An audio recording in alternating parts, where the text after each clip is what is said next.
مفتی و قاضی حضرت مولانا مفتی نظام الدین صاحب قاسمی دامت برکاتہم، محتمم الجامعہ مرکز العلوم۔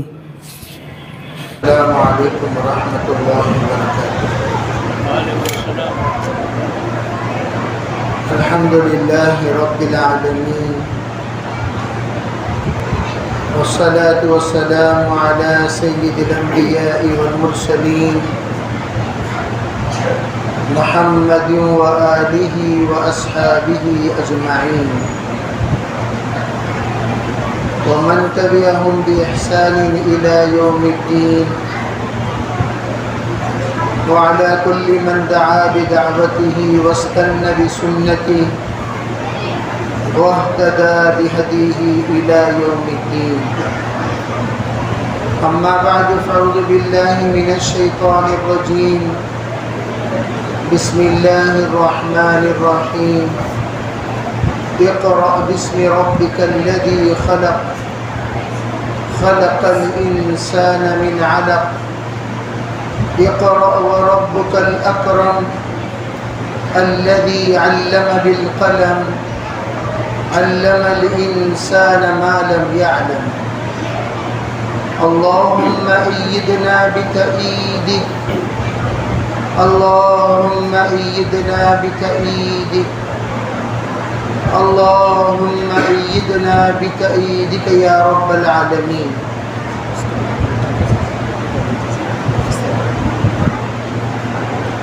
محترم معطر حضرت صدر جلسہ مد ظلہ العالی، مبجل حضرات علماء کرام، بزرگان دین، عزیز نوجوانوں، دوستوں، بزرگوں، پیارے بچوں، پردہ نشی محترم خواتین، اس وقت ہم لوگ جس عظیم الشان سالانہ اجلاس میں تشریف فرما ہے، یہ ایک پیغام پہنچانے کے لیے، کارگزاری سنانے کے لیے، سال بھر کی محنت کا مظاہرہ کرنے کے لیے اور حضرات علماء کرام کی قیمتی نصائح کو گوش گزار کرانے کے لیے ان مجالس کا انعقاد ہوتا ہے۔ اور ہمارے جنوب میں سب سے قدیم دینداری جن علاقوں کو سعادت حاصل ہے، اس میں سے ہمارا بھی یہ علاقہ، جس کو ہم لوگ ناک کارکاٹ سے یاد کرتے ہیں، ان متقدمین میں، ان اولین میں، ان سعادت مندوں میں یہ علاقہ بھی شامل ہے، اور اس کے نمونے پورے ہندوستان میں پیش کیے جاتے ہیں۔ یہاں کی دینداری، یہاں کی وفاداری اور یہاں کا پردہ اور یہاں کا ایمانداری، یہاں کی ہر چیز کو لوگ بطور مثال پیش کیا کرتے تھے۔ اور آج بھی اگر کوئی علاقے سے ہمارے مساجد میں جماعتوں کی شکل میں آ جاتے ہیں، ایک عرصے دراز تک یہاں کی باتیں ان کے کانوں میں بذریعہ کارگزاری گونجتی رہتی ہیں۔ تو ان سعادت مند علاقوں سے تعلق رکھنے والوں میں ہم لوگ بھی ہیں، تو ہمارے اوپر مزید اسباق کی ذمہ داری بڑھ جاتی ہے۔ سبق پھر پڑھ صداقت کا، امانت کا، عدالت کا، لیا جائے گا تجھ سے کام دنیا کی امامت کا۔ ہم سے یہ کہا جاتا ہے بار بار پڑھتے رہو، اس کو چھٹی نہ ملی جس نے سبق یاد کیا۔ سبق یاد کر لیے تو چھٹی نہیں ملی، دوسرا سبق یاد کرو، پھر اس پر عمل کرو، تیسرا سبق یاد کرو، پھر اس پر عمل کرو، چوتھا سبق یاد کرو، پھر اس پر عمل کرو، مطمئن ہو کر بیٹھ جانا ہماری فطرت میں نہیں ہونی چاہیے. المؤمن لن یشبع حتی یکون منتہا الجنہ. حدیث پاک میں ہے ایمان والا اس وقت تک کبھی بس نہیں کہہ سکتا جب تک کہ وہ جنت میں نہ پہنچ جائے. ہمیشہ اس کے اندر حرص اور طمع ایک ایسی صفت لگی رہتی ہے، مجھے آگے بڑھنا چاہیے، آگے بڑھنا چاہیے، آگے بڑھنا چاہیے. چنانچہ حدیث پاک میں اللہ کے رسول علیہ الصلوۃ والسلام کا حکم ہے احرص علی ما ینفعک ولا تعجز. جو چیز تمہیں فائدہ پہنچائے اس میں خوب حرص کیا کرو، خوب حرص کیا کرو، اتنا حرص کرو کہ اللہ جل شانہ تمہیں منزل تک پہنچا دے. تو ہمارے اندر تربیت کی بھی حرص ہونی چاہیے، ترقی بھی حرص ہونی چاہیے، ایمان کی بھی حرص ہونی چاہیے، علم کی بھی حرص ہونی چاہیے. حرص ہر خیر کے کاموں کی ہونی چاہیے. جب تک ہمارے اندر وہ حرص والی صفت نہیں ہوگی، اگر ہم مطمئن ہو گئے ہم بڑے دیندار ہیں، ہماری دینداری ہمارے لیے بس ہے، ہم بڑے علاقوں میں جھنڈے گاڑ چکے ہیں، ہمارا جھنڈا ہمارے لیے کافی ہے، ہم لوگوں نے الحمدللہ ایک نام کما لیا. جب بھی علاقوں میں کہا جائے گا ارے بھئی یہ وانم باڑی کے رہنے والے ہیں، تو لوگ بڑے احترام سے ان سے کہتے ہیں ارے بھئی تمہاری عورتیں بڑی پردے والیاں، تم بڑے نمازی، تم بہت دیندار، آپ لوگوں کی وہ ٹوپی بڑی مثالی لگتی ہے، آپ لوگوں کا وہ لباس بڑا قابل اقتداء لگتا ہے. اس طرح کے کچھ تعریفی کلمات کو سن کر ہم مطمئن ہو کر نہ بیٹھ جائیں، بلکہ ہم لوگوں کو ڈرتے رہنا چاہیے کہیں یہ نام ہم سے چھین نہ لیا جائے، یہ نام ہم سے کھو نہ جائے، یہ نام بدنام نہ ہو جائے، یہ نام ہم سے نکال لیا نہ جائے، پھر ہمارے علاقوں کے تمام جو کچھ بھی خوبیاں ہیں وہ ختم نہ ہو جائے. اس کے لیے ہم سب کو کوشاں رہنا چاہیے. ہر ایک کو اپنے گھر کے اندر سے کوشش شروع کریں. مکاتب کی محنت کیوں ہے؟ مکاتب کی محنت اس لیے ہے تاکہ ہمارے اولاد میں وہ صفات باقی رہیں جو صفات ہمارے بڑوں نے ہم نے منتقل فرمائی تھی، ہمارے اکابر نے منتقل فرمائی، ہمارے اسلاف نے منتقل فرمائی. ہمارے اکابر، ہمارے اسلاف، ہمارے بڑے ہم سب کو ایک مقام پر پہنچا کر گئے، عزت والا مقام، شرافت والا مقام، احترام والا مقام، قدر والا مقام. اس مقام پر پہنچا کر ہمارے اکابر ہم سے رخصت ہو گئے. اب ہمارے اکابر کارگزاری دیکھنا چاہتے ہیں. میں نے میرے بعد جن لوگوں کو چھوڑا ہے کیا وہ لوگ ہم نے جس طرح محنت کرائی اپنے تمام نسلوں کو، اپنے تمام ساتھیوں کو، اپنے تمام باشندوں کو، اپنے تمام مسلیوں کو، اپنے تمام علاقے کے افراد کو انہی سنتوں پر لاتے ہیں یا نہیں لاتے؟ اب ان کے پاس کارگزاری پہنچ رہی ہے. اسی لیے کہا وَخَلَفَ مِن بَعْدِهِمْ خَلْفٌ. دو باتیں ہیں، ایک ہے اسلاف اپنے بعد اسلاف کو سلف کو چھوڑ کے جاتے ہیں، اخلاف اپنے بعد خلف کو چھوڑ کے جاتے ہیں. برے لوگ برے لوگوں کو چھوڑ کر گئے، انہوں نے برائی کو اپنے ذمے لیا اور برائی پھیلاتے چلے گئے. اچھے لوگ اچھے لوگوں کو چھوڑ کر جاتے ہیں، وہ اچھے لوگ اچھائی پھیلاتے ہیں، اچھائی بتاتے ہیں، اچھائی سمجھاتے ہیں، اچھائی سناتے ہیں، اچھائی دکھاتے ہیں، اچھائی پر عمل کراتے ہیں. اب ہم پر دونوں ذمہ داری، ایک ہے پچھلی امانت کی حفاظت کرنا، ایک ہے آگے کے عزائم کو بلند کرنا. دونوں ذمہ داری ہم پر آ گئی. اب ہمارے بڑے تو بڑے بڑے مدرسے کھول کر چلے گئے، آج ہمارے سامنے ان مدارس کو کامپاؤنڈ ڈالنے کی حیثیت نہیں ہے. بڑے بڑے مدارس، ہم لوگ کئی مدرسوں کا دورہ کیے، فرمایا یہ مدرسہ مولانا 150 سال کا، 200 سال کا، 300 سال کا.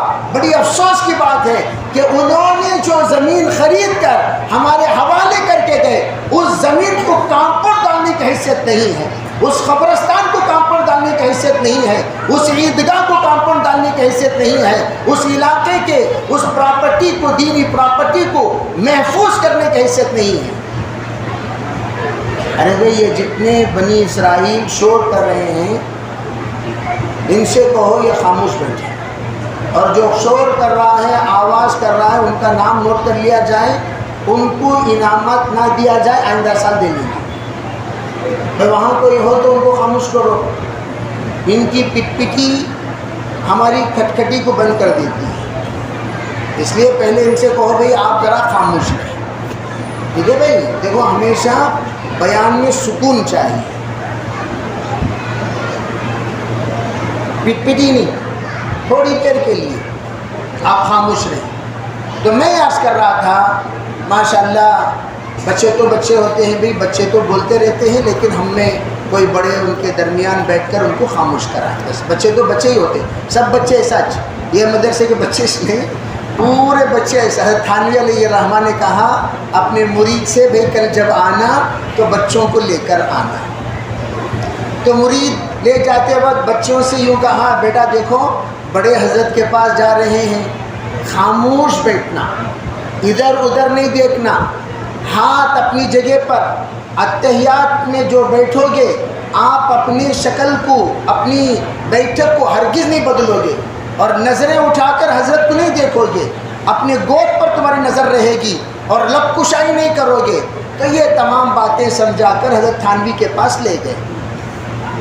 حضرت تھانوی علیہ الرحمہ نے پوچھا تھوڑی دیر کے بعد، بھائی میں نے آپ سے یہ درخواست کی تھی کل آتے وقت بچوں کو لے کر آنا، کہاں ہیں بچے؟ فرمایا حضرت یہ ہیں میرے 3 بچے. فرمایا یہ ہیں. ارے بھئی یہ بچے کہاں؟ یہ تو بڑے ہیں. یہ بچے کہاں ہیں؟ بڑے باادب ہوتے ہیں، خلیق ہوتے ہیں، ان کے اندر طمانینت ہوتی ہے، وہ لوگ مطمئن ہوتے ہیں، ان کے اندر شرارت نہیں ہوتی، ان کے اندر یہاں وہاں کی نظریں نہیں رہتی، وہ اپنی جگہ جو بیٹھتے ہیں بیٹھ جاتے ہیں، باادب ہوتے ہیں. یہ بچے کہاں؟ یہ تو بڑے ہیں.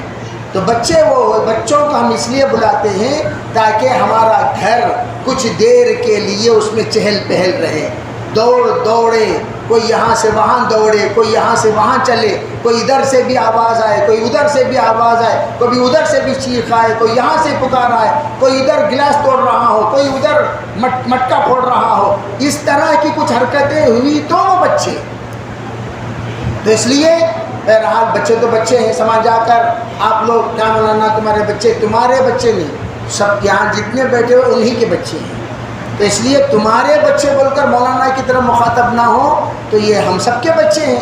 بہرحال میں عرض کر رہا تھا کہ ہمارے اوپر 2 ذمہ داری، ایک ہے ہمارے بڑوں کی امانت کی حفاظت، ایک ہے آئندہ جو آنے والی نسل ہے ان کی ترقی کے بارے میں سوچ. اب یہاں جتنے بزرگان دین ہیں یہ بزرگوں کو دیکھے ہوئے بزرگ ہیں، یہ بزرگوں کو دیکھے ہوئے بزرگ ہیں.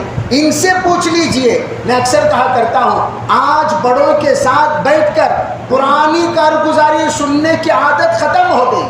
لوگ یہ چاہتے ہی نہیں بڑوں کے پاس بیٹھیں، ان سے نصیحت حاصل کریں، کڑوی کسیلی سنیں، ان سے یہ پوچھیں آپ حضرات کی ترقی کی راز کیا ہے، آپ کی تربیت کس نے کی، آپ کے چہرے پر داڑھی ہے، یہ داڑھی کہاں سے آئی، آپ اگر سفید لباس میں ملبوس ہو، یہ ملبوس ہونے کے در پیچھے کس کی محنت ہے، کس کی دعا ہے، آپ کے علاقے میں اتنے خدمات ہیں، یہ خدمات کے پیچھے کن کن کی آہوازاریاں ہیں. یہ تمام چیزوں کی کارگزاری جب ہم سنیں گے تب جا کر ہمیں کام کرنے کا ایک نظام ملے گا، کام کرنے کی ایک ترتیب ملے گی، اور کام کرنے کا ایک نہج ملے گا.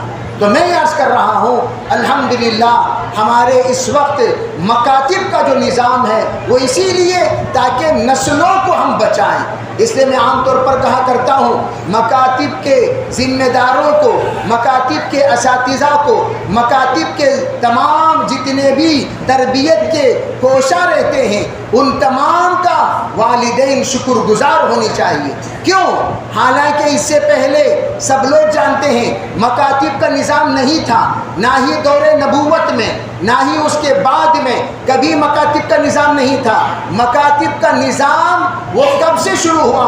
جب سے والدین گھر کے اندر پڑھنا پڑھانا ختم کر دیے، جب سے والدین ان پڑھ ہو گئے، جب ماں بھی ان پڑھ ہے، باپ بھی ان پڑھ ہے، ماں بھی قرآن پڑھنا نہیں جانتی، باپ بھی قرآن پڑھنا نہیں جانتا، اب بچوں کو یہ لوگ کیسے پڑھائیں گے؟ حالانکہ ہونا کیا چاہیے؟ بسم اللہ الرحمن الرحیم ماں پڑھاتی، اعوذ باللہ من الشیطان الرجیم باپ پڑھاتا، تلفظ ماں۔ میں آسٹریلیا میں تھا، ایک جرمن کی لڑکی سے ایک بنگلہ دیش کے ایک انسان کا، ایک مسلمان کا نکاح ہو گیا۔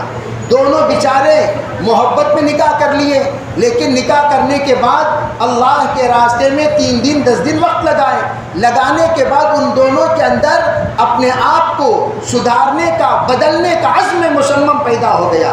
وہ لوگ ایک ایسے علاقے کے تلاش میں تھے جہاں جانے کے بعد ہم لوگوں کو زیادہ دنیا میں کھپنے کی، مٹنے کی ضرورت نہ ہو۔ چنانچہ انہوں نے آسٹریلیا کا انتخاب کیا۔ آسٹریلیا میں اصول و ضابطہ یہ ہے کہ جتنے بچے ہوں گے اتنا آپ کو وظیفہ ملے گا۔ اگر میاں بیوی ہیں، ہزار ڈالرز آپ کو ملیں گے۔ ایک بچہ ہے 1000، 2 ہیں 2000، 3 ہیں 3000۔ چنانچہ ان لوگوں نے انتخاب کیا اور وہاں آ کر چھوٹا موٹا کام کرتے رہیں اور اطمینان کے ساتھ اپنا گزر بسر کرتے رہیں۔ ایک بچہ ہوا، 2 بچہ، 3 ہوتے ہوتے ہوتے ماشاءاللہ 8 بچے ہو گئے۔ اب یہ لوگ جیسے جیسے بچے ہو رہے ہیں وظیفے میں اضافہ ہو رہا ہے، محنت کر کے کمائیں تب بھی 1500 2000 ڈالر سے زیادہ عام انسان نہیں کما سکتا۔ لیکن وہاں پر جو ہی بچے ہونے لگے ماشاءاللہ بڑی خوشی ہوئی، چلو بھائی اللہ کا فضل ہے، ڈالرز پر ڈالرز کا اضافہ ہو رہا ہے۔ چنانچہ 12000 ڈالر تک ان کی تنخواہ پہنچ گئی، وظیفہ پہنچ گیا۔ اب انہوں نے سوچا جب اللہ تعالیٰ بلا محنت کے ہمیں عطا کر رہا ہے، اسی اللہ کے شکر میں ہم لوگ اس بات کی نیت کرتے ہیں ہمارے بچوں کو ہمیں حافظ بنانا چاہیے۔ لیکن وہاں مدرسے کا نظم نہیں ہے، کریں تو کیا کریں؟ فرمایا لڑکا باقاعدہ امام صاحب کے پاس شوہر جا کر قرآن سیکھتے تھے، قرآن سمجھتے تھے، قرآن پڑھتے تھے، پھر اس کے بعد آ کر بچوں کو قرآن پاک یاد دلاتے تھے۔ اور یہ بیچاری خاتون بھی جا کر قرآن سیکھی، قرآن پڑھی، قرآن سمجھی، پھر انہوں نے بھی آ کر بچوں کو قرآن پڑھانا شروع کیا۔ سبق کبھی 2 بچوں کو سبق ماں یاد دلاتی ہے، 2 بچوں کو سبق باپ یاد دلاتا ہے، باپ جو سبق یاد دلاتا ہے ماں اس کا مقطع سنتی ہے، ماں جو سبق یاد دلاتی ہے باپ اس کا مقطع سنتا ہے۔ اس طرح کرتے کرتے جب ہم پہنچے 4 بچے ان کے مکمل حافظ ہو چکے تھے، بقیہ 4 حفظ کر رہے تھے۔ میں عرض کرنا چاہتا ہوں جب ایک آسٹریلیا میں رہتے ہوئے انگلستان میں اس طرح کا ایک نظام ایک بنگلہ دیش کا انسان بنا سکتا ہے، جرمن کی لڑکی اپنے بچوں کی تربیت کر سکتی ہے، کیا ہمارے یہاں ہم لوگ پڑھا کر اپنے بچوں کا نظام نہیں بنا سکتے؟ ضرور بنا سکتے ہیں، لیکن مکاتب والوں نے دیکھا بھئی ویسی ماں نہیں ہے، ویسے باپ نہیں ہے، کرے تو کیا کریں؟ جیسے میں عام طور پر کہا کرتا ہوں ہمارے علماء جو فارغ ہو کر آتے ہیں وہ بچوں کو پڑھانے کے لیے فارغ ہو کر نہیں آتے، بڑوں کو پڑھانے کے لیے فارغ ہو کر آتے ہیں۔ اس لیے کہ دیکھیے ایک ہے ہماری ماضی، ایک ہے ہمارا حال، ایک ہے ہمارا مستقبل، پاسٹ، فیوچر اور اس وقت میں ہمارا حال۔ ایک ہے پاسٹ جو گزر چکا ہے، ایک ہے پریزنٹ جو اس وقت موجود ہے، ایک ہے فیوچر جو آئندہ آئے گا۔ اب پاسٹ کے لیے کیا کرنا؟ ایصال ثواب کرنا۔ جو گزر گئے ہیں ان کو کیا کر سکتے ہیں؟ ایصال ثواب کر سکتے ہیں، فاتحہ پڑھ سکتے ہیں، قرآن پڑھ کر بخش سکتے ہیں، دعائیں مغفرت کر سکتے ہیں، ان کے لیے یہ کہہ سکتے ہیں یا اللہ ان کے درجات کو بلند فرما، کروٹ جنت عطا فرما۔ پریزنٹ کو کیا کرنا چاہیے؟ پریزنٹ کو شریعت سمجھانی چاہیے۔ نماز جس پر فرض ہو چکی پہلے اس پر طہارت کے احکام سکھاؤ، اس کو نماز کے نواقص سکھاؤ، نماز کے واجبات سکھاؤ، نماز کے مسنونات سکھاؤ، نماز کے فرائض سکھاؤ، اور اس بندے کو آگے بڑھتے ہوئے فرائض، واجبات، مسنونات والی شریعت پوری کی پوری اس بندے کو سکھاؤ۔ کیوں؟ اب شریعت اس سے کہہ رہی ہے اقرا کا حکم نابالغ کے لیے نہیں ہے، اقرا کا حکم بالغین کے لیے ہے۔ جتنے یہاں بالغ ہیں ان سے قرآن یوں کہتا ہے، جناب رسول اللہ صلی اللہ علیہ وسلم جس وقت پیغام لے کر تشریف لائے بچوں کو جوڑ کر آپ نے اقرا نہیں پڑھایا، آپ نے مرحومین کو اقرا نہیں پڑھایا، جتنے موجودین تھے دار ارقم میں آپ نے جمع فرمایا اور اقرا اقرا کی آپ نے تعلیم دی. میں آپ سے پوچھتا ہوں، اصل تو یہ تھا مسنون والا مدرسہ اس مدرسے کو کہا جاتا ہے جو صفہ کے مطابق ہو. مسنون والا مدرسہ اس مدرسے کو کہا جاتا ہے جو باقاعدہ دار ارقم کے مطابق ہو. دار ارقم کا طالب علم کون ہے؟ صدیق اکبر ہے. دار ارقم کا طالب علم کون ہے؟ عمر فاروق ہے. جتنے بڑے ہیں، عمار ہیں، یاسر ہیں، دار ارقم کے طلباء ہیں. ان بڑوں کو جو مکی زندگی میں اسلام قبول کیا ان کو لا کر دار ارقم میں پڑھایا گیا. جب مدینہ منورہ پہنچے تمام مہاجرین انصار کو سرکار دو عالم صلی اللہ علیہ وسلم نے صفہ میں بٹھا کر پڑھایا. بڑوں کو آپ نے پڑھایا، بچوں کو آپ نے نہیں پڑھایا. بڑے جا کر اپنی بیویوں کو پڑھاتے تھے، بیویاں بچوں کو پڑھایا کرتی تھی. لیکن آج جب بھی مدرسے کا جلسہ ہوتا ہے، بھئی کس کا بھی جلسہ؟ بچوں کا جلسہ. کس کا بھی جلسہ؟ بچوں کا جلسہ. کس کا بھی جلسہ؟ بچوں کا جلسہ. پورے ہندوستان میں، پورے دنیا میں بڑوں کا جلسہ آج تک نہیں ہوا. کیا قرآن بچوں کے لیے نازل ہوا تھا؟ حافظ کون بن رہے ہیں؟ بچے بن رہے ہیں. قرآن کون پڑھ رہے ہیں؟ بچے پڑھ رہے ہیں. شریعت کون سیکھ رہے ہیں؟ بچے سیکھ رہے ہیں. تفسیر کون پڑھ رہے ہیں؟ بچے پڑھ رہے ہیں. حدیث کون پڑھ رہے ہیں؟ بچے پڑھ رہے ہیں. یہ بڑے کیا کر رہے ہیں؟ کیا آپ لوگ مستغنی ہیں؟ پڑھنے کی ہماری ضرورت نہیں ہے؟ کیا ہم لوگ قرآن پاک کے مخاطب نہیں ہیں؟ ہم آپ سے پوچھتے ہیں. حضرت مولانا یوسف رحمۃ اللہ فرمایا کرتے تھے دعوت و تبلیغ میں چلنے والوں سے خصوصاً ہمارا کام الف با تا ہے. کیا مطلب؟ نادر علی خان صاحب سے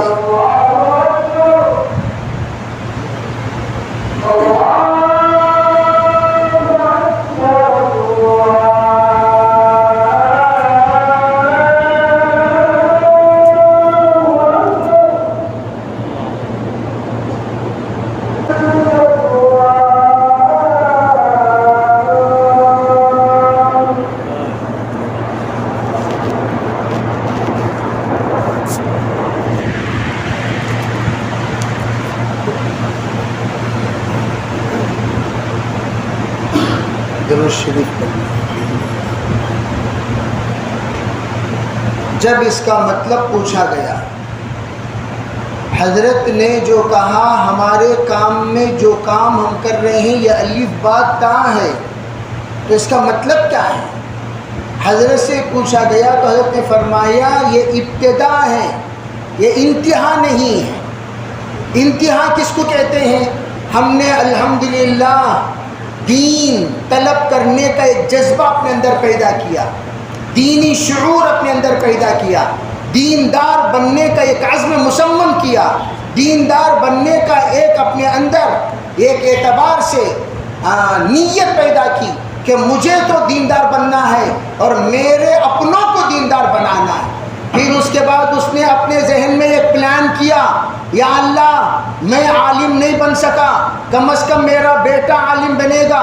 میں عالم نہیں بن سکا، میرا پوترا عالم بنے گا.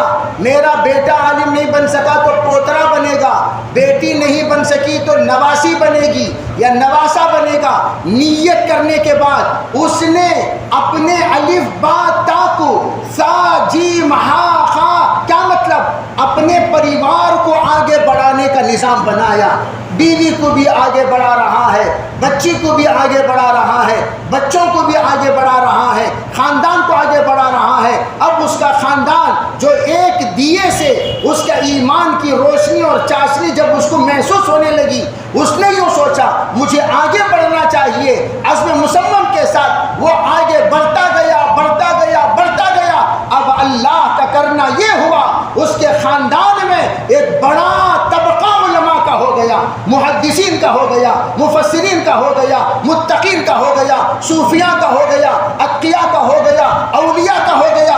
اب اس کے طبقے کی ابتدا کہاں سے ہوئی؟ اس اللہ کے بندے کے الف با تا سے. اب ہم لوگ کیا کرتے ہیں؟ زندگی بھر ہمارا خاندان الف با تا ہی میں ہے. جب بھی پوچھو 10 سال کے بعد خاندان کہاں پہنچا؟ الف با تا تک پہنچا. خاندان کہاں پہنچا؟ الف با تا تک پہنچا. خاندان کہاں پہنچا؟ الف با تا تک پہنچا. الف با تا میں سر گیا، الف با تا میں پیر گیا، الف با تا میں ہاتھ گیا، الف با تا میں دل گیا، الف با تا میں گردے گئے، سب کے سب الف با تا میں ختم ہو گئے. ارے اللہ کے بندو، آگے کا سب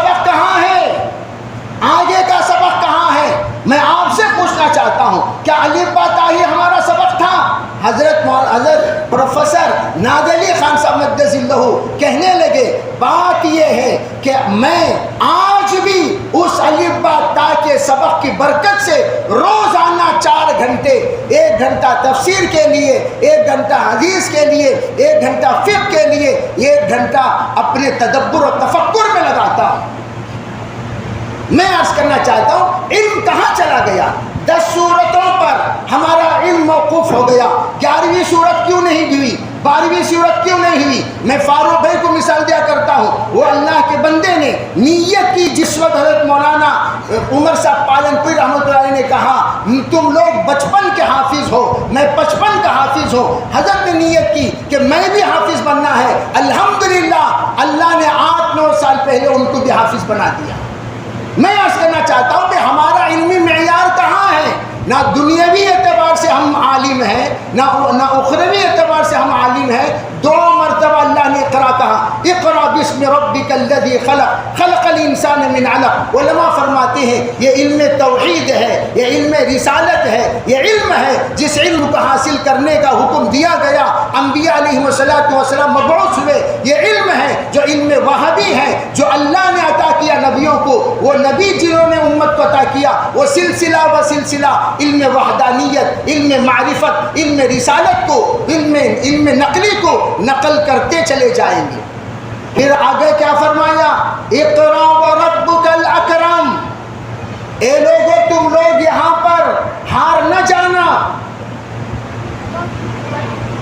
تم لوگ چھوٹا دل نہ کر لینا، تم لوگ بس نہ کر لینا، اللہ بڑا کریم ہے۔ نیت بڑی کرنے میں حرج کیا ہے؟ حافظ و عالم وکیل کیوں نہیں بن سکتا؟ حافظ و عالم ڈاکٹر کیوں نہیں بن سکتا؟ تمہاری نسلوں میں ایک طرف حافظ ہیں، ایک طرف عالم ہیں، ایک طرف دیندار بچے ہیں، ان بچوں کو تم آگے کیوں نہیں پڑھا سکتے؟ آج ہمارے اس وقت حالات حاضرہ میں، غور سے میری بات سننا، حالات حاضرہ میں جس طرح ہر زمانے میں الگ الگ مسابقہ ہوتا ہے، مقابلہ ہوتا ہے، آج اغیار ہمارے سامنے کھڑے ہو کر چیلنج کر رہے ہیں، اگر ہمارے پاس ڈاکٹرز ہیں، تمہارے پاس ڈاکٹرز ہو تو بتاؤ، ہمارے پاس انجینئرز ہیں، تمہارے پاس انجینئرز ہو تو بتاؤ، ہمارے پاس پروفیسرز ہیں، تمہارے پاس پروفیسر ہو تو بتاؤ، ہمارے پاس سائنٹسٹ ہیں، تمہارے پاس سائنٹسٹ ہو تو بتاؤ، ہمارے پاس IAS IPS آفیسرز ہیں، تمہارے پاس ہو تو بتاؤ۔ لیکن کہاں بتاتے ہیں؟ ایک طرف ڈاکٹر ہے، ڈاکٹر کا ڈرائیور ہمارا ہے، ایک طرف کمپاؤنڈر ہے، ڈاکٹر ہے تو کمپاؤنڈر ہمارا نکلے گا، ایک طرف آپ انجینئر ہیں، مزدور ہمارا نکلے گا، ایک طرف پروفیسر ہے، طلبہ اور پیون ہمارے نکلیں گے، اور ایک طرف ہمارے یہاں پردھان ہے ان کے طرف سے، تو ہمارے طرف سے ان کا چپراسی ملے گا۔ ہم پوچھتے ہیں چلو بھائی دینی تعلیم کا حال تو بے حال ہے، مدرسے والے الحمدللہ تمہارے اس کمی کو پورا کر رہے ہیں، پر کر رہے ہیں، ماں باپ نہیں پڑھائے کوئی بات نہیں، مکاتب الحمدللہ تم ماں ہونے کی ذمہ داری کو پورا کر رہے ہیں، باپ ہونے کی ذمہ داری کو پورا کر رہے ہیں۔ میں آگے بڑھ کر یوں کہوں، اللہ کے سامنے جو عذاب تمہارے نہ پڑھانے کی وجہ سے متوجہ ہو رہے تھے، اس عذاب کو مکاتب نے روک لیا، ورنہ ماں بننا کوئی آسان بات تھی۔ ماں بن گئے، خوش ہو گئے، لڈو تقسیم کر لیے، ارے ماں تو بن گئی، ماں بننا نہیں سیکھا۔ باپ تو بن گئے، باپ بننا نہیں سیکھا۔ میں پوچھتا ہوں ارے بھائی یل بورڈ ماں کیا پڑھا لے گی، یل بورڈ باپ کیا پڑھا لے گا؟ کیوں؟ اس نے کیا سمجھا؟ خالی کھانا، کمانا، پہنانا، گھر بنانا، باپ ہونے کا حق ادا کر دیا۔ ہمیشہ تمہیں پوچھو جے تمہیں باپ نہ جی ہو، باپ ہونے کا حق کیا ادا کرے؟ 4 بچوں کی شادی کرایا مولانا، اور کیا کرنا بولو؟ ارے بےہودے انسان، 4 بچوں کو شادی کرائے، ان کو کلمہ پڑھائے، 4 کے 4 بے حیا ہیں، 4 کے 4 بے شرم ہیں، 4 کے 4 وہ لوگ ان کنٹرول ہیں تمہارے سے، نہ دین جانتے ہیں نہ ہی ایمان جانتے ہیں۔ یہ یبیع دینہ بعرض من الدنیا، ایمان فروش ہیں، ایمان فروش ہیں۔ یہ 4 بچیاں جو بددین ہوئی ہیں، پورا گناہ ماں باپ پر۔ کیوں؟ جس وقت تمہارا موم کی طرح وہ لوگ تھے، ان کو مدوڑنا تمہارا کام تھا، جب لوہا پگھلا ہوا تھا اس کو سانچے میں ڈھالنا تمہارا کام تھا، لیکن تم نے نہیں ڈھالا، آج تم لوگ اس گناہ کے مستحق بن گئے۔ کیوں بنے؟ اس لیے بنے ماں ہونے کے باوجود فاطمہ الزہرا کا رول تم نے ادا نہیں کیا، باپ ہونے کے باوجود تم نے علی مرتضیٰ کا رول ادا نہیں کیا۔ اگر تم ماں کا رول ادا کرتے فاطمہ الزہرا کا، وہاں حسن نکلتے، اگر تم علی مرتضیٰ کا رول ادا کرتے تو حسین نکلتے، پھر تمہیں کہنے پر فخر ہوتا اگر میں ماں ہوں، اگر میں باپ ہوں، میری اولاد حسن حسین ہے۔ اور ہماری اولاد کیا ہے؟ تو اس کا نام لیونو کو مولانا دیتی، تمہارا بیٹا اس میں عجیب ہوتا ہے، تو اس کا نام لیونو کو کیوں نہیں؟ تو کیوں؟ ایک بزرگ کے پاس ایک صاحب پہنچے اپنے بیٹے کو لے کر، کہا حضرت دعا فرما دیجئے۔ حضرت نے فرمایا اللہ آپ کی طرح آپ کی اولاد کو بنائے۔ کہا حضرت جی معافی مانگتا ہوں، یہ دعا ہرگز مت دیو حضرت، کہ بھائی میرے سے بڑا لوفر کون بھی نہیں۔ تو حضرت فرمانے لگے کیوں آپ کو تسلیم ہے کہ آپ ایسے گندے انسان ہیں؟ پھر توبہ کیوں نہیں کرتے؟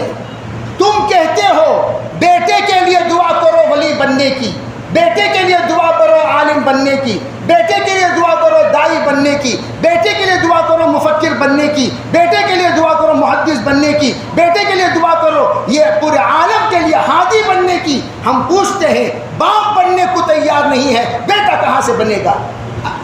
پسر نمونہ پدر است، باپ الولد سر لابیہ، باپ کے نقش قدم پر بیٹا چلتا ہے، تم جب بنے نہیں تو یہ کیسے بنے گا؟ میرے عزیز بھائیوں معاف کرنا، ذرا کڑوی کہہ کر ہمیں عادت پڑ گئی۔ میں ہمیشہ کہا کرتا ہوں میٹھی کھلا کر لوگ پورے کے پورے شوگر پیشنٹ ہوگی، کہاں دیکھو شوگر پیشنٹ، کہاں دیکھو شوگر پیشنٹ، کہاں دیکھو شوگر پیشنٹ۔ کیا قصہ سنے سو بھی میٹھی، دیکھے سو بھی میٹھی، کھانے سے بھی میٹھی، رہنے سے بھی میٹھی، تو شوگر نہیں تو کیا ہوگا؟ تو ہم آپ کے لیے دوا ہیں، دوائے تلخ بسیار شفا دارت، تو ہم آپ کے لیے تریاق ہیں۔ ہم آپ سے یوں کہنا چاہتے ہیں ذرا کڑوی کھا لیجئے، انشاءاللہ شفایاب ہو جاؤ گے، شفایاب ہو جاؤ گے، اللہ شفا دے گا۔ کیوں؟ حضرت حاجی عبدالرزاق صاحب کہا کرتے تھے ارے صاحب جنت سنائے تو جہنم کون سی سنانا؟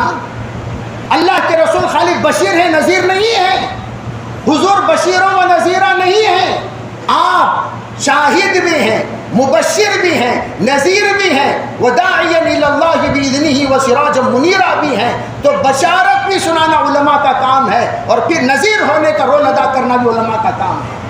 تو میں آپ سے ادباً یہ عرض کرنا چاہتا ہوں ہم لوگوں کو اپنی زندگی کا رخ بدلنا پڑے گا۔ جو the past is past، مزہ ما مزہ لیس علیہ القضا، جو ہو گیا سو ہو گیا، اب اس کی طرف پلٹ کر دیکھنے کی ضرورت نہیں۔ نیکسٹ کیا کریں گے، نیکسٹ کیا کریں گے، اس کے سلسلے میں اگر ہم غور کریں، اگر ہم فکر کریں، اگر ہم تدبر کریں، اگر ہم تفکر کریں، ہمارے سامنے ایک پلان ڈالنا پڑے گا۔ وہ پلان یہ میرے بچے کو، سب سے پہلی بات ہمارے بچوں کو ہم لوگ وقت ضائع ہونے نہیں دیں گے۔ نیت کریں گے بھی انشاءاللہ تو وقت ضائع نہیں ہوں گے۔ ٹائم ٹیبل بناؤ اپنے بچوں کا، ہر اعتبار سے ٹائم ٹیبل، یہ اسکول کا ٹائم ہے، یہ ٹیوشن کا ٹائم ہے، یہ کھیلنے کا ٹائم ہے، یہ مدرسے کا ٹائم ہے، یہ اموختے کا ٹائم ہے، یہ عبادت کا ٹائم ہے، یہ ذکر کا ٹائم ہے، یہ تلاوت کا ٹائم ہے۔ ٹائم ٹیبل بنا کر دو، جتنا تم اپنے بچوں کو پابند رکھو گے اتنا وہ بگڑنے سے بچیں گے۔ بیکاری گناہوں کا دروازہ ہے، فرسٹ نوٹ کر لو اس پوائنٹ کو، بیکاری گناہوں کا دروازہ ہے۔ دوسری بات ہمارے اندر ایک پرانی عادت، وہ کیا، باپ بابا دکان میں بیٹھ کر رہتی، میرے بعد میرے دکان کو کون سنبھالنا، سب سے بڑی فکر ان کو۔ انہیں کیا کرتی ہیں، بیٹا جی اسکول سے آتے ذرا دکان سنبھال بیٹا۔ اب دکان میں سنبھالتے بیٹے نے لا کر نفے کے 500 روپے ہاتھ میں لا کر تھما دیا، بابا خوش ہو کو گلخند ہو جاتی، گلخند ہو کے کیا دیکھو جی میرا بچہ، دیکھو جی میرا بچہ، دیکھو جی۔ اسے چڑھا کر اس کے دماغ میں کیا بیٹھ جاتا، مجھے سوان دکان میں جب بیٹھنا ہے کہیں کو پڑھنا۔ اس کے واسطے 90% کیا جی پڑھ کو ہی میں 6th تک کس پڑھے ہیں مولانا، شرم نہیں آتی، 7th کو نہیں پڑھے، نہیں صحبت ہمارا امی بھی کیا بھی بولے نہیں، ابا بھی کیا بھی بولے نہیں. یہاں بیٹھ کوئی بہت سارے 6 تک پڑھے ہوئے ڈسکنٹینیو، 5 تک کی، 4 تک کی، 10 تک کی، بعض ہوگا اسکول کچھ گئے نہیں. تو یہاں تو اس جنریشن میں تو اسکول کو نہیں گئے، اس لوگوں تو نہیں رہیں گے. وہ جنریشن میں تھے اسکول کچھ نہیں گئے. ڈسکنیکٹ. ارے ان کو کنیکٹ کرو. اگر آپ کے پاس فیس بننے کی طاقت نہیں ہے، گورنمنٹ اسکول میں پڑھانے کو عیب مت سمجھو، کوئی عیب نہیں. جتنے منسٹرز، جتنے آفیسرز، جتنے بڑے بڑے عہدے داران پورے ہندوستان میں ملیں گے، 70%، 80%، 90% گورنمنٹ اسکول کے پڑھے ہوئے ملیں گے. بیلگام کے گورنمنٹ اسکول کو میں پہنچا، وہاں ایک بہت بڑی فہرست اور تصویریں لگی ہوئی تھی. میں نے پوچھا یہ کون ہے؟ کہا اس میں 52 لوگ ہیں، 52 لوگ. یہ وہ لوگ ہیں جو پورے ہندوستان میں ہائیسٹ پوسٹ پر ہیں، اور پورے کے پورے ہمارے اسکول کے پڑھے ہوئے بچے. اردو میڈیم میں یہ بتانا چاہتا ہوں، اردو میڈیم کے پڑھے ہوئے بچے ہائیسٹ پوسٹ میں 52 درجے پر. میں آپ کو پوچھتا ہوں، اردو میڈیم گئے، اردو میڈیم کی، تمل میڈیم کی پڑھ رہا بس سے، جس پڑھائی میں ذوق ہے پڑھاؤ. اردو میڈیم پڑھاؤ تو کیا ہوا؟ کیا اردو میڈیم کے سرٹیفکیٹ انجینئر نہیں، کیا انہیں ڈاکٹر نہیں؟ ارے اردو میڈیم کا پڑھا ہوا بھی پڑھا ہوا سمجھا جائے گا. وہ جتنے پڑھے ہوئے ہیں، Kannada medium, Urdu medium, Urdu school پہ گیا تھا میں بیان کرنے کے لیے. تو میں یہ بات عرض کرنا چاہتا ہوں، آپ عزم کیجئے، آئندہ باقاعدہ گشت کرو پورے وانم باڑی میں. کوئی بچہ کمپنی میں کام نہیں کرے گا، کوئی بچہ نمک منڈی میں کام نہیں کرے گا، کوئی بچہ گوشت کی دکانوں میں کام نہیں کرے گا، کوئی بچہ ہوٹلوں میں کام نہیں کرے گا، کوئی بچہ مزدوری نہیں کرے گا.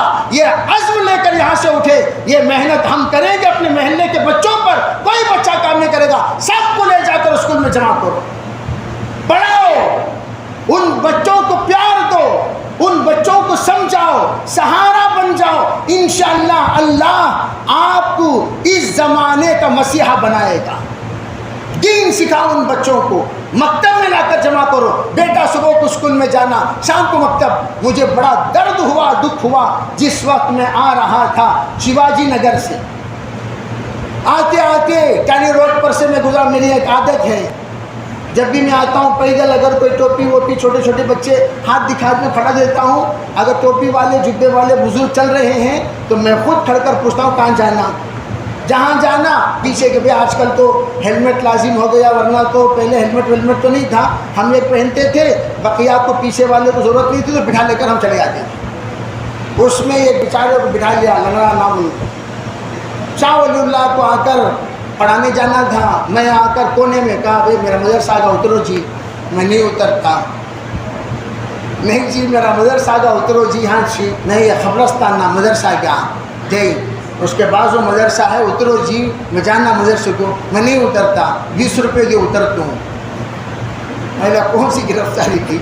20 روپے دو. پھر وہ کہنے لگا نہیں حضرت میرے پاس پیسہ نہیں، تو میں ہگڑے نگر جاری ملکوں میں چڑھے آ سو تو میں دیکھو تو یہاں چلا کو چھوڑا تو کیسا 20 روپے دے بس میں چلے آتا. اچھا بھی ٹھیک ہے، 20 روپے دے کر اس میں بس میں بھیج دیا.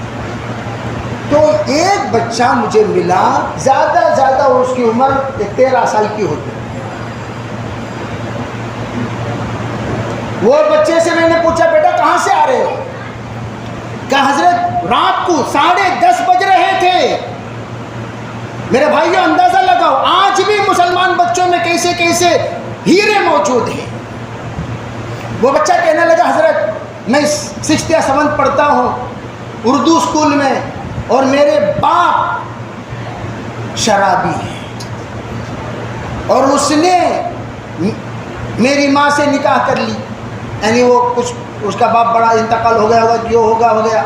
کہہ رہا تھا جب تک 20 روپے لے کر گھر کو نہیں جاتا مجھے گھر میں سونے نہیں دیتا، روڈ پہ سلا دیتا. اس لیے حضرت اسکول پڑھتا ہوں، مکتب کو جاتا ہوں، پھر اس کے بعد مغرب سے لے کر رات کو 10 بجے تک کام کرتا ہوں. جو کیا کام کرتے ہیں بھائی، جو کھلے ہوئے کپڑے ہیں اسے گھڑی کرتا ہوں، جوڑتا ہوں، اور دکان جھاڑو لگاتا ہوں، پھر دکان بند کرتا ہوں، پھر بند کرنے کے بعد گیٹ کھول دیتا ہوں، 20 روپے مجھے دیتے ہیں، بس میں جانے سے 6 روپے پیسے بس کے ہو جاتے ہیں، وہ 6 روپے کم ہو جائیں گے، یہ ڈر کر میں شیواجی نگر سے ہیگڑے نگر پیدل جاتا ہوں،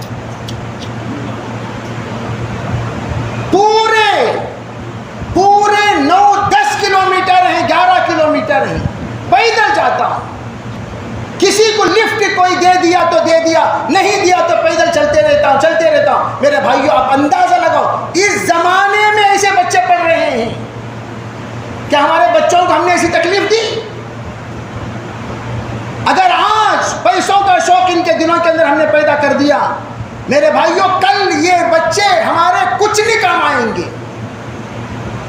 اس لیے میں آپ سے ادباً عرض کر رہا ہوں، پورے بچوں کو پڑھاؤ، سروے کرو، یہ ہمارے مستقبل ہیں، یہ ہمارے خواب ہیں، یہ ہمارے فیوچر ہیں، یہ ہمارے لیے عزت ہے، وقار ہے۔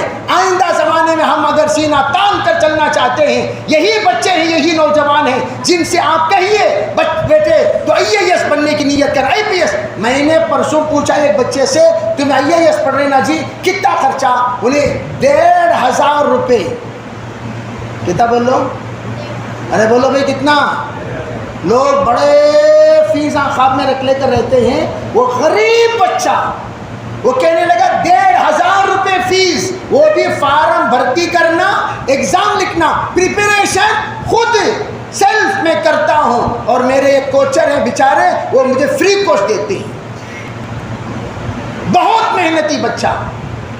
آج بھی الحمدللہ، کل میں بیان کر رہا تھا تو ایک نوجوان یہاں بیٹھا ہوا تھا، تو کہنے لگے حضرت وہ صاحب صدر صاحب، حضرت یہ بھی IPS پڑھ رہے ہیں۔ بڑی خوشی ہوئی، دعائیں نکلی۔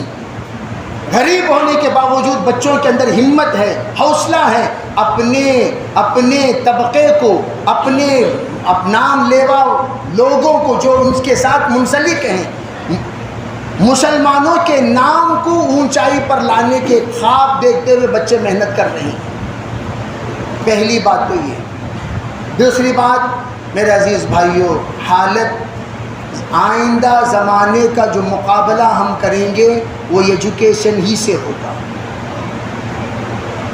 یہ بات ہمیشہ یاد رکھو۔ میں جب بھی ہم جاتے ہیں کسی ڈاکٹر کے پاس، کسی ہاسپٹل میں، فوراً ہم لسٹ دیتی ہوں، وہاں دیکھو بھی عبدالصمد، ڈاکٹر عبدالصمد مسلمان نا جی، ماشاءاللہ، وہ پہلے ان سے جا کے ملیں گے۔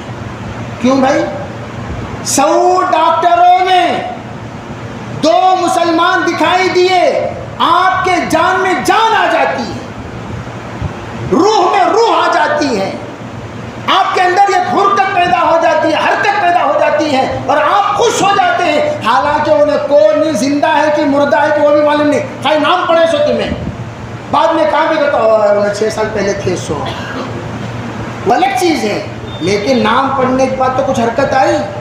کہیں پولیس اسٹیشن چلے گئے، نام دیکھے، نام دیکھتے ہی سلمان، ارے السلام علیکم صاحب، خیریت کیا بھی؟ حالانکہ انہیں ایک نارمل چھوٹا سا پولیس باہر کا واچ مین کی طرح کھڑا ہوا ہے، اس پولیس کو آپ نے مسلمان پا کر آپ کے اندر ایک ہمت پیدا ہو جاتی ہے، ہمارے ساتھ حق ہوگا، حالانکہ وہ بیچارہ واچ مین ہے۔ آپ گئے کورٹ کو، نام پکارنے والا بیٹھا ہوا ہے باہر، ایلچی، اور اس نے کیا کیا؟ نام پکارتا ہے، فلاں ابن فلاں حاضر ہو، فلاں ابن فلاں حاضر ہو، فلاں ابن فلاں حاضر ہو۔ اس کے بازو جا کر دیکھے نام مسلمان، ارے خوش سے السلام علیکم، خیریت کیا بھی؟ میں پوچھتا ہوں ایسا آپ کے اندر جو حرکت پیدا ہو رہی ہے کیوں؟ پتا چلا ہم لوگ یہ چاہتے ہیں ان محکموں میں ہمارے اپنوں کو دیکھیں، ہماری دلی تمنا ہے، دلی خواہش ہے، دلی ارادہ ہے، دلی عزائم ہے، دلی خوشی ہے کہ ہم ان محکموں میں، بڑے بڑے عہدوں میں اپنوں کو دیکھیں۔ اپنے کہاں فرشتے بن کر اتریں گے، آسمان سے ٹپکیں گے؟ کوئی نہیں آئے گا۔ یہی جو بچے موجود ہیں، یہی اپنے بن کر انشاءاللہ ثابت ہوں گے. میں بہت سارے باتیں آپ حضرات کے سامنے مثالی طور پر اس لیے پیش کر رہا ہوں تاکہ آپ سمجھ گئے ہوں گے کہ میں آپ کے سامنے کیا بتانا چاہتا ہوں. آئندہ جو زمانہ آنے والا ہے اس زمانے میں ہمارا مقابلہ جو ہوگا وہ ایجوکیشن ہی سے ہو سکتا ہے, دیگر چیزوں سے ہم لوگ کوئی امید نہیں کیا جا سکتا. اس لیے میرے عزیز بھائیوں سب نیت کرو انشاءاللہ ہم ضرور اپنے فیوچر کو بنائیں گے, تابناک کریں گے, بہتر سے بہترین کریں گے, اچھا سے اچھا کریں گے اور اپنے بچوں کو جہاں تک ہو سکے پڑھیں گے اور پڑھائیں گے. اور اس کے ساتھ آپ کو میں ایک بات یہ بھی کہنا چاہتا ہوں, اپنے مسجد کے اطراف میں گشت عمری کیا کرو, گشت عمری کیا کرو.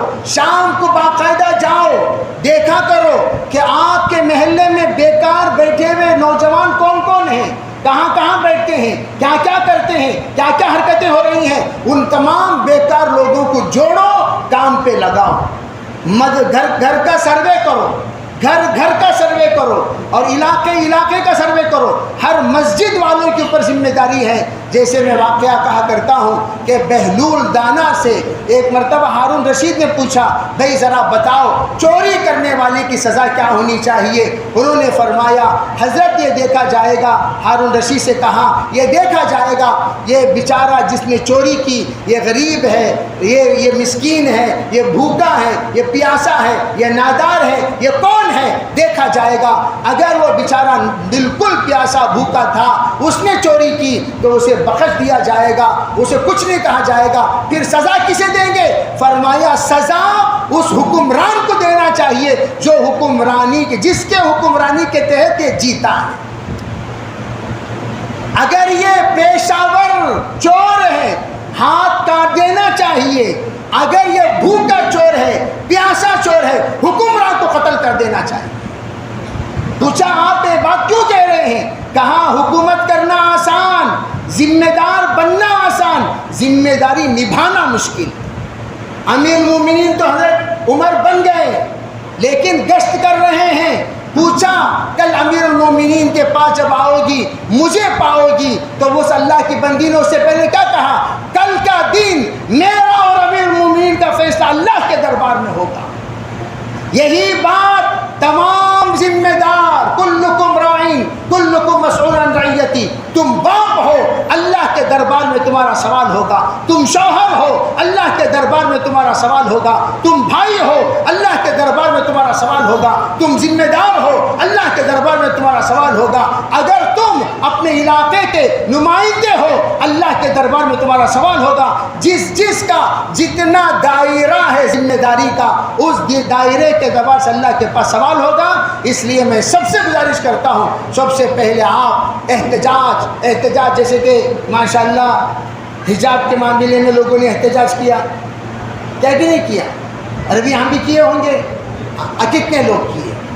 جتنے لوگ کیے وہ آ کر 5 سے 10% ہیں. سنو بے غور سے. تو اسے یہاں تو میں نے کہہ دیا ماشاءاللہ ہمارا علاقہ مستثنا ہے. اللہ کے فضل سے یہاں ہو سکتا ہے 80% 90%, یا ہو سکتا ہے 100 to 100% بھی بچیاں حجاب میں جاتی ہوں گی, آتی ہوں گی. دل میں حجاب ہے کہ نہیں وہ بنگلور آنے کے بعد معلوم ہوتا ہے. کئی لڑکیوں کو یہاں سے ہم دیکھتے ہیں ایسا پہلے کو چڑھتی. اس زمانے کے رابعہ بصریہ ہیں. نمونے کے طور پر کسی کو پیش کرنا کو تو دیکھو جی, دیکھو رابعہ بصریہ کو دیکھنا, یہ بہن کو دیکھنا, دونوں برابر. کیا تقوی, کیا طہارت. اور وہ بہن بنگلور کو سے وہ نہیں دکھتی.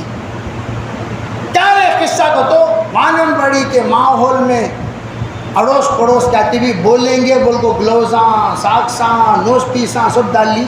وہاں آنے کے بعد آزاد پرندہ کی طرح اڑ رہی ہے. تو بنگلور میں حالت کیوں بگڑے؟ وہی اسکولز جہاں پر یہ حالات پیش آئے, مسلمان لڑکیوں میں 80-90% لڑکیاں بے حجاب تھیں. تب جا کر اس کو یہ بات پیش آئی کہ جب یہ سب مسلمان ہونے کے باوجود یونیفارم میں آتی ہیں, حجاب سے نہیں آتی, تو ان 10 کو کیا ضرورت حجاب کی؟ تو آپ اس سے دل پر ہاتھ رکھ کر کے قصور کس کا؟ یہ الگ چیز ہے، جو کیا وہ کارروائی کرنا چاہیے، اس کا جو کچھ بھی ہمارا حق بنتا ہے اسے حاصل کرنے کے لیے احتجاج وغیرہ کی ترتیب بنانی چاہیے۔ یہ اپنوں کی بات ہے، گھر کی بات ہے، قصور کس کا بھائی؟ اگر ہماری تمام بچیاں برقعے میں اگر اسکول کو جاتی آتی ہوتی، میرے والد خود ایک مرتبہ کہنے لگے شیواجی نگر میں 15-20 برقعے چڑھے گا تو ٹانیری روڈ میں اترتے وقت میں خالی 4 برقعے چڑھتی، کیا مطلب؟ پورے برقعے پرس کے اندر باقاعدہ بس میں برقعے اتارتی ہیں۔ میں آپ سے یہ پوچھنا چاہتا ہوں، ایسی سب حرکتوں کے ذمہ دار کون؟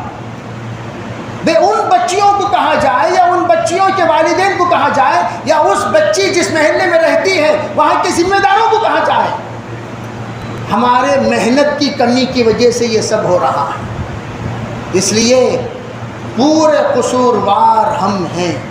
جیسی محنت کرنی چاہیے ویسی محنت ہم سے نہیں ہو سکی، اس لیے تمام ساتھیوں سے میں کہا کرتا ہوں احتجاج پہلے اپنے گھر سے شروع کرو۔ دیکھو تمہاری ماں پردہ کرتی ہے، تمہاری نانی پردہ کرتی ہے، تمہاری خالہ پردہ کرتی ہے، تمہاری بہن پردہ کرتی ہے، تمہاری خلیری چچیری پھپھیری تائری بہنیں پردہ کرتی ہیں، کہاں کرتی ہیں؟ خیر باہر ایک برقع، گھر کے اندر پورے ہنسی مذاق دل لگیاں چلتے رہتی، یہ پردہ ہے۔ میرے عزیز بھائیوں، یہ تمام کے سلسلے میں فکر کرنے کی ذمہ داری ہماری۔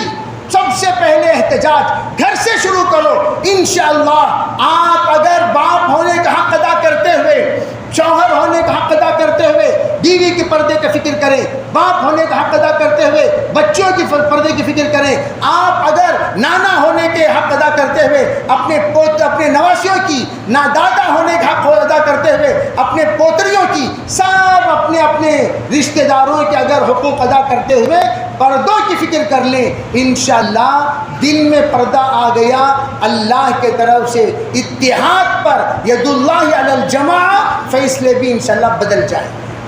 سب نیت کریں گے بھی انشاءاللہ۔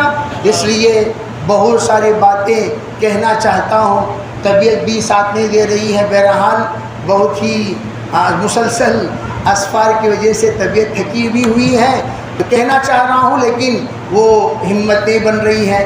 پھر انشاءاللہ آپ حضرات سے تفصیلی ملاقات پھر کریں گے۔ جتنی باتیں اس وقت ضروری ہیں جو آپ حضرات کو ہمارے اس مکتب کے پلیٹ فارم سے آج کا جو پیغام جلسے کا جو دینا تھا وہ چیدہ میں نے آپ حضرات کے سامنے ان بڑوں کی دعا اور ہمت کی برکت سے میں نے کچھ باتیں آپ حضرات کے سامنے عرض کر دیا۔ کچھ باتیں اس میں آپ کو کڑوی کسیلی لگے تو معذرت چاہتا ہوں۔ نیت کریں انشاءاللہ جو باتیں کہی گئی ہیں اس پر ضرور ہم لوگ توجہ دیں گے، عمل کریں گے، اور اس کا نتیجہ آئندہ سال جس وقت یہاں جلسہ ہوگا تو اس وقت میں جو بھی یہاں مہمان آئے ان کے سامنے گزشتہ سال یہ ذمہ داریاں ہمارے ذمہ دی گئی تھیں، الحمدللہ رمضان میں ہم نے اس سے پہلے یہ باتوں کی فکر کیا، محلوں میں بیٹھے اور ہمارا حلقہ بیٹھا، نوجوانوں کی نگرانی کی کمیٹی بنائے، کون کون بیکار لڑکے ہیں، کون کون بیکار لڑکیاں ہیں، ان سب کا ہم نے جائزہ لیا، باقاعدہ ان کے مصروفیت کی ترتیب بنائے، بچے جو ان پڑھ ہیں نہیں پڑھ رہے ہیں ان کے اسکول کا نظام بنایا، اور جو بڑے ہیں جو بیکار ادھر ادھر رہتے ہیں ان کے لیے تعلیم بالغان کا نظام بنایا۔ یہ کارگزاری انقلابی انشاءاللہ ہم لوگ سنائیں گے، تو اس کو انشاءاللہ نمونہ بنا کر پورے ہندوستان میں پھیلانے میں اللہ تعالیٰ مددگار بنے گا، اللہ کی مددیں شامل حال ہوں گی۔